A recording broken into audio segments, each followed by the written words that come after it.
again, so I think I got a problem. So following the exhaust down right there, looks like there's a hole.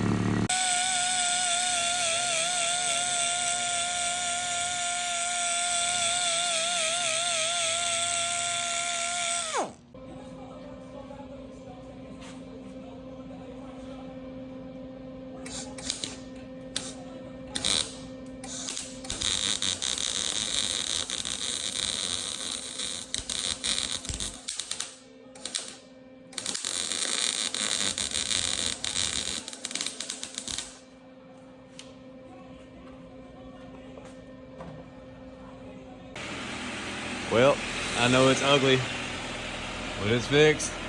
Oh, it looks terrible, but the purpose is behind it. It's fixed.